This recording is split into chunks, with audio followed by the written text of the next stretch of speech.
Hello, নমস্কার সবাইকে। আপনারা সবাই কেমন আছেন? আমি ভালো আছি। আজকে আপনাদের সাথে শেয়ার করছি নতুন একটা ভিডিও। তো আজকে হলো মাঘ মাসের ১ তারিখ। তো আজকে আমাদের ঘরে জোর ইলিশ মাছ আনা হয়।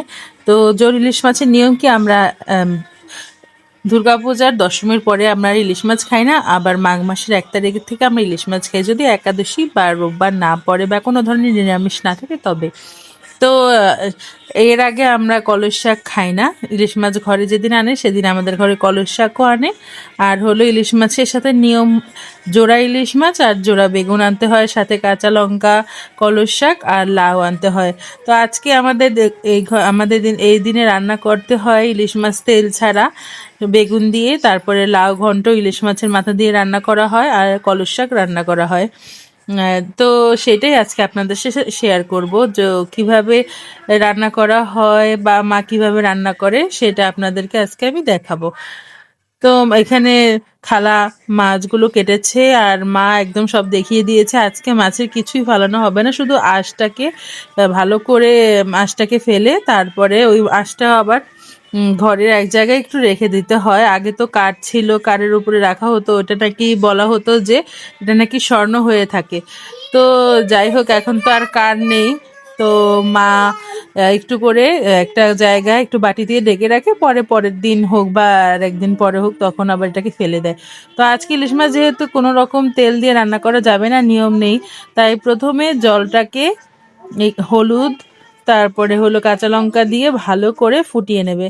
আর পাশে ভাতও বসিয়ে দিয়েছে, এক পাশে ভাত হচ্ছে আর এক পাশে মাছ। তো হলুদ দিয়ে জলটা ফুটানো হয়ে যাওয়ার পরে বেগুনটা দিয়ে দিচ্ছে, কারণ বেগুনটা একটু নরম হওয়ার পরেই তারপরে মাছটা দিতে হবে। আর এই তো বেগুনটা নরম হয়ে যাওয়ার পরে যখন একটু ভিতরের দিকে জলের ভিতরে ডুবে গেছে সবগুলো বেগুন, তখন মাছটা দিয়ে দিচ্ছে। আর এর ভিতরে শুধুমাত্র বেশি কোনো উপকরণ লাগবে না, জাস্ট শুধু কাঁচা লঙ্কা, হলুদের গুঁড়ো, লবণ, এইটাই শুধু লাগবে। আর পরিমাণ মতো জল, আপনি যতটুকু রান্না করবেন সেই অনুযায়ী। আপনারা কিন্তু অবশ্যই এটা ট্রাই করে দেখতে পারেন, কারণ আমি মনে করি যে এই রান্নাটা হয়তো অনেকের বাড়িতেই খাননি। আবার কারো কারো যদি রিচুয়াল থাকে আমাদের মতো, তারা হয়তো খেতে পারেন, কিন্তু ট্রাই করে কিন্তু দেখতে পারেন। আর এই জিনিসটা আমি দেখেছি যে এটা শুধু যেদিন প্রথম ঘরে ইলিশ মাছ আনে সেদিন রান্না করলে যেরকম টেস্ট হয়, পরবর্তীতে কখনো রান্না করলে আর এরকম টেস্ট হয় না। আমাদের ঘরে প্রথম দিন জোর ইলিশ মাছ আনে, তারপরের দিন বেজোর আনে, কিন্তু আগের দিনে জোরের থেকে হয়তো ১ টুকরা বা ২ টুকরা রেখে দেওয়া হয়, পরবর্তী দিনের সাথে আবার সেটাকে মিক্স করে তারপরে রান্না করা হয়। আর এই তো পাশে লাউর ঘন্টটাও বসিয়ে দিয়েছে। তো লাউ ঘন্টটার জন্য প্রথমে তেল দিয়ে তার মধ্যে সাদা জিরা সম্বার দিয়ে তারপরে মাছের মাথাগুলো দিয়ে লাউটা দিয়ে লবণ, কাঁচা লঙ্কা আর হলুদের গুঁড়ো দিয়ে ঢেকে দিয়েছিল। আর তারপর যখন লাস্টে একটু চিনি দিয়ে তারপরে নামিয়ে নিয়েছে ভালো করে, যখন শুকিয়ে গেছে। আর এখন মা কলস শাক রান্না করার জন্য বসিয়ে দেবে। তো কলস শাকের জন্য প্রথমে তেল দিয়ে নিচ্ছে।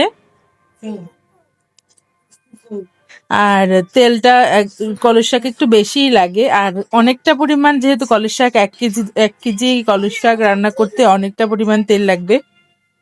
আমি পুরো কলস শাক রান্নাটা দেখাতে পারছি না, যখন মা দিয়েছিল তখন দেখিয়েছি। আর পরবর্তীতে আমি আবার ঠাকুর ঘরে চলে গিয়েছিলাম ঠাকুর পুজো দেওয়ার জন্য, কারণ আজকে আমার ঠাকুর পুজো দিতে একটু দেরি হয়ে গেছে।